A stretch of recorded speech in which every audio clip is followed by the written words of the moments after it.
Hello, and welcome to Season 5 of Lightwork Presents Everything is Connected. I'm your host, Folasade Ologundudu, and on the show, I'll share the interesting and inspiring stories of artists, critical thinkers, thought leaders, and art professionals on a wide range of topics about life, work, society, success and failure, and the ways in which we navigate life. We talk about our inspirations, concerns, and the ideas that motivate and propel us to create. Much of the show centers on visual arts and its pervasiveness in our society, how culture shapes our lives, and the responsibility of artists and curators not only to be truth tellers, but to advocate for and care for the massive impact that culture plays in our lives, from the things we believe in to the ways in which we understand ourselves. As I travel to art fairs, gallery openings, and events within the creative industries, both in the U.S. and abroad, join me in discovering and learning about some of today's most interesting and dynamic artists and creative professionals. If you're new to the show, I'm glad to have you here. If you've been on this journey with me for a while, welcome back. Let's get it. On this episode, I'm joined by Salome Asega. Salome and I discuss her journey from working at the Ford Foundation to returning to a more intimate engagement with artists at New Ink. We cover the importance of alternative spaces for artists, how New Ink supports interdisciplinary creators, and the impact of geopolitical tensions on creative communities, as well as the significance of teaching, community, and place-based work, emphasizing the need for genuine engagement and collaboration. Salome is the director of New Ink, the new museum's cultural incubator for creative practitioners working across art, design, and technology. Asega is also an artist, researcher, and educator, working between participatory design and emerging technologies. Let's dive into my next episode with Salome Asega. Salome Asega, I'm so happy to have you join me on an episode of Everything is Connected. I'm really looking forward to speaking with you today. Same. Thank you for having me. I'm such a big fan of you and all that you do. That means a lot to me. It's definitely a labor of love. But let's just jump in and talk a little bit about you and the work that you do. If you were to give a quick snapshot of you, your elevator pitch, so to speak, or your 30-second spiel, a little bit of your TED Talk, what would you say? What would you want folks to know about you and the work that you currently do? I'm a tinkerer and a gatherer at the core. You know, I like to experiment and play and do that with other people. So I love that. That's the through line, I think. I love that. 30 seconds. Quick, to the point. How am I doing things with others and tinkering? Mm-hmm. Can you speak a little bit more specifically about the work that you currently do now as the director of New Ink? Yeah, so New Ink is the new museum's cultural incubator program. We were founded just over 10 years ago, and we support creative people in launching ambitious projects, initiatives, nonprofits, businesses, and we support about a community of 100 people annually who are working across art, design, technology, science, architecture, things that are yet to be named and are new and unknown. And I like to say we support the misfits, people working in between disciplines, and we embrace that kind of inventiveness. I love that. You know, when we first sat down and talked, we did an interview together last year for Elephant Magazine. Mm-hmm. And I remember I was recalling that interview today in preparation for speaking with you. And I was thinking about something that you mentioned back then a year ago about the joy of, and I'm paraphrasing, but wanting to get back to working with artists and missing that period in your career of having gone to a place of not working directly with artists, but then missing that and wanting to do that again. And that New Ink sort of fosters that for you and gives you that opportunity to work more closely and in deeper partnership with artists. Can you speak about some of the earlier work that you were doing that took you away from working closely with artists that was maybe really great, exciting, all of the things, but then also how you got back there to wanting to work more closely with artists? Yeah, definitely. So for a majority of my career, was maintaining a kind of full-time studio practice and would teach on the side. I taught at the New School in Parsons Design and Technology program. And a lot of that work kind of traveling introduced me to incredible kind of, arts and culture stakeholders who were thinking about how to help the field more widely. And that included the Ford Foundation. And so I started working there kind of in a contractual role, and that ended up turning into a 4+ year full-time position where I was doing kind of field level research and launching grant initiatives to help philanthropy understand and frame this intersection of art and technology. And I loved that work. It was, again, like thinking about networks, introducing people to each other, and really transferring resources, redistributing resources. But everything when you're working at philanthropy, everything at that level can sometimes start to feel abstract. And I felt removed from the direct community at times, that I was hoping to engage in a kind of day-to-day. And so when this role at the new museum opened up, I was like, I need to get back. So I threw my hat in the ring. And you're a New Ink alum, so it's really a full circle moment for you. Yes, long history. I am an alum, have been a mentor, have stayed close as a supporter at Ford Foundation, and now a director. Love that. A really beautiful and non-linear path that you've taken, but one that has brought you back to some of your origins, which I think is great. I want to quickly take a beat. You spoke a bit about coming back to working with artists, a little bit of your trajectory. I want to sort of switch gears a bit and ask you, how are you navigating things during this fraught geopolitical time? What have been some of the conversations that you're having at New Ink? But also, how are you thinking about this personally, not just in your professional world, but just where we are in the world right now and how complicated and complex it is? Yeah, I mean, big question. I will say, in what's felt like a very challenging 2 past years, 5+ years, but I'll focus on the last 2 years in particular. I have felt really lucky to have the role I have, right? That requests and requires me to be embedded in community. Like I have to show up. And I think what can make this moment feel so challenging is feeling lonely, right? Like the kind of fear we're living through, the kind of intense harm and violence we're living through can encourage us falling into our silos. And I don't have that. I can't do that. I have to show up for people. And it's been a bomb. It's like helped me thrive and come out of like what can feel like dark, a dark place. How I'm thinking about supporting the New Ink members in this moment is just creating the platforms and the space for people to tell their stories fully and authentically and without censorship. I think that people come to residency programs or fellowships or incubator programs because they're looking for community and they're looking for safety, a place to be vulnerable. And we need to protect that as New Ink as a space for that kind of vulnerability and honesty. Love that. This segues into my next question so perfectly, but, for you, and as you think about, again, not only the professional and the role and kind of the position that you hold, but also your personal interests and what you deeply care about. In your opinion, why are alternative spaces for artists and creatives more important than ever in this moment?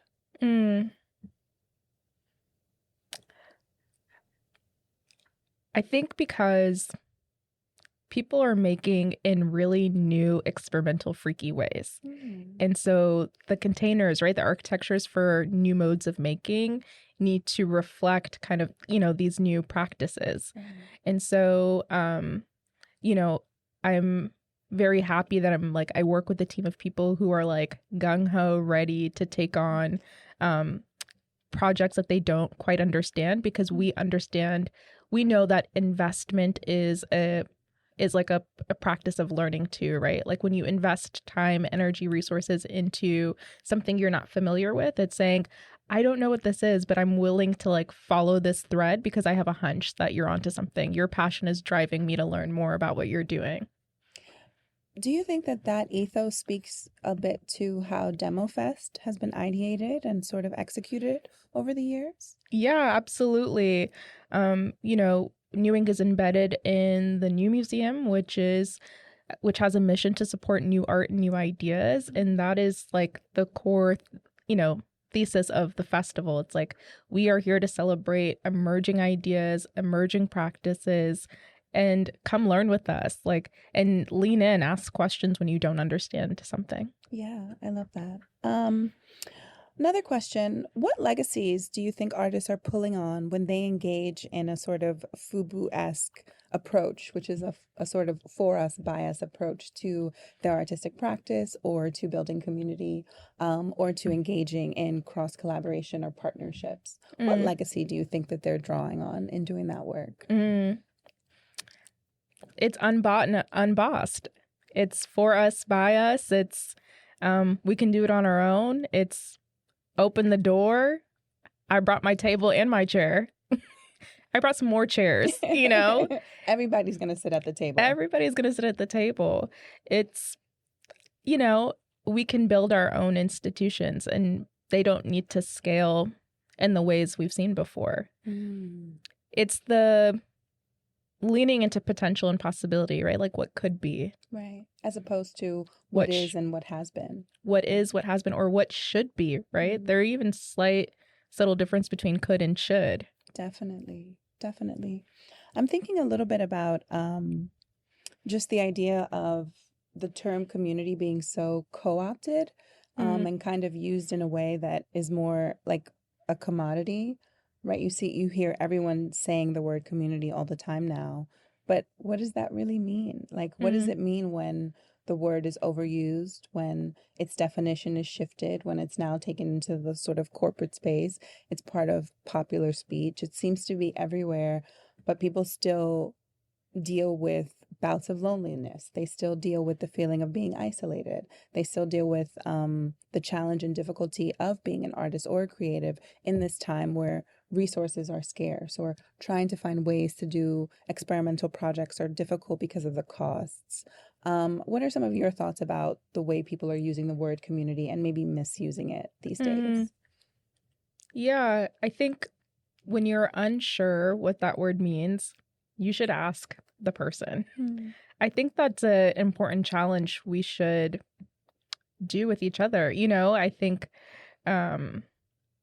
for me, community has always kind of been overlapping or concentric circles, right? Like it could be tied to identity, it could be tied to geography, it could be tied to kind of mutual interest, research, work, right? There are all these things that bring us into these circles of people. And I think it's good to clarify when someone says that they're a community steward or they're doing this for the community, or, well, what community we should request that specificity from each other. Definitely. Yeah. And I think that makes me think about the work that I do at the LP and just being at an organization that just recently celebrated 20 years and recognizing that, every time you walk into a space, you're walking into a space with everyone who has come before you, with the line of people who have impacted and influenced you, whether that's direct links to family, ancestry, spirituality, or whether it's your teachers, your friends, the people who've been a part of shaping and molding who you are.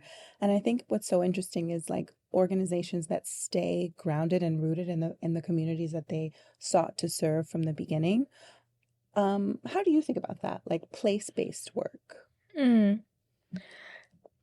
Yeah, I think so much of my personal practice was thinking deeply about place in the communities, geographic communities that I was working in, and also trying to like untie the tensions of like what it means to be a neighbor, because like even that, especially in New York, as we know, it can be fraught. Doesn't mean that we're necessarily aligned,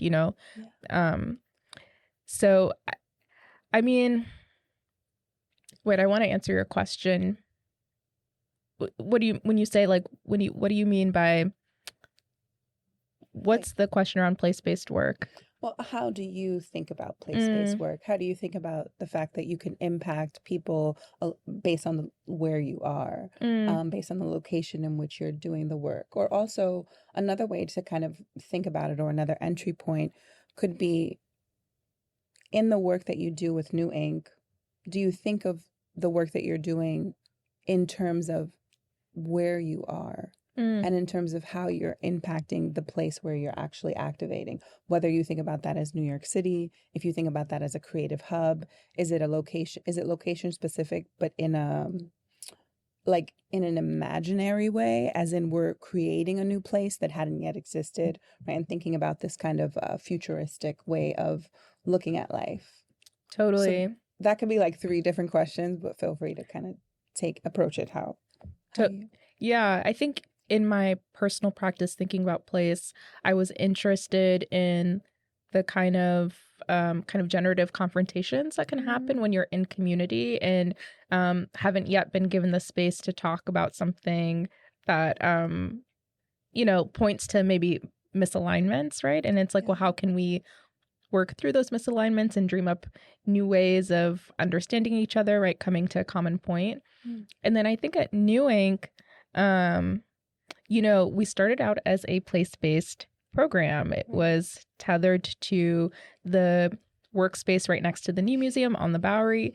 And in 2020, when the pandemic happened, the program went virtual. And that meant we could open our New Ink doors to anyone in the world. And when I joined in 2021, I didn't want to lose the kind of virtual community that we were developing. And so we've maintained the program as a hybrid program. So New Ink is on the internet, its places kind of everywhere, still with New York kind of being the center. Yeah, there's like a global access point. You can reach it from anywhere. For sure. And what's beautiful is that now our cohort, 30% of the members are international, and they are using this opportunity experience as a reason to come visit New York, Yeah, that's incredible. I mean, it's a city that I think inspires so many, but is not always easy to be in. Yeah. But if you have a place where you can connect and feel like the work that you're doing is something, you can find other folks that are doing that work. If you have an interest, somebody else may have that interest here. New York is a city that feels like that's always true, that something that you're interested in or care about, someone else will care about that or be interested in that as well, which I love. 100%. That should just be the slogan. Right? New York, that should be the selling point. Exactly. Final question as we round out the episode. I want to go back to this idea of teaching because I think it's such an important and powerful thing to do, but also comes with so much responsibility. And the idea of teaching as exchange, the idea of teaching as a way of life. How much of teaching, whether in the non-traditional sense or traditional sense, how much of that is still a part of your life within your day-to-day, within maybe the way you're even thinking about structuring your work and your life in a more broad sense? Teaching will always be core to my work. I think learning will always be core to my work. I'm a forever student as well. And I think that's what also makes me a teacher. At New Ink, I see myself more as a coach, and that's how I managed my studio classes at Parsons. It's you come in with all this juiciness and all these ideas that you've already been thinking through, and I'm here just to figure out ways to amplify or poke or find the holes and encourage. I can't imagine working in any other way, Where teaching is not somehow at the center of that. Yeah. We're here to learn and to work towards constant understanding. Definitely. It's what gives us purpose, and I think makes this life we live fulfilling, right? Just constant learning and engagement. Beautiful. As a last way to round out the episode, is there any maybe like anecdotal phrase or anything you might want to say to the folks listening in, maybe any word of inspiration or a message you'd like to leave people with? Yeah, we just wrapped up our 11th cohort. Congratulations. Thank you. And something we said I wrote in my final letter to them was to make sure to keep shining bright because a light helps us find each other. Beautiful. I love that. So for all the folks listening in, if you don't know about New Ink and all of the work that you're doing, please take your opportunity, listen to this episode, but also learn more about New Ink when you can. And thank you so much for joining me, Salome. Thank you for having me. This was great. That was my episode with Salome Asega. I want to give a big thank you and a big shout out to Salome for joining me on the show. And it's a wrap, folks. That was our episode of Lightwork Presents Everything is Connected. Conversations on culture and current events with some of today's hottest creative contemporaries. These episodes are recorded remotely and on location wherever in the world that I find myself, whether that be Africa, the US, Europe, the Middle East, or the Caribbean. Depending on where I am at the time of these recordings, you will hear the sights and the sounds of my local environment. I look forward to continuing these wonderful conversations with you, with artists and creative professionals across a variety of industries. I'm your host, Folasade Ologundudu, and we'll see you next time. As always, stay motivated, stay inspired, and stay up. Peace and love, y'all. We out.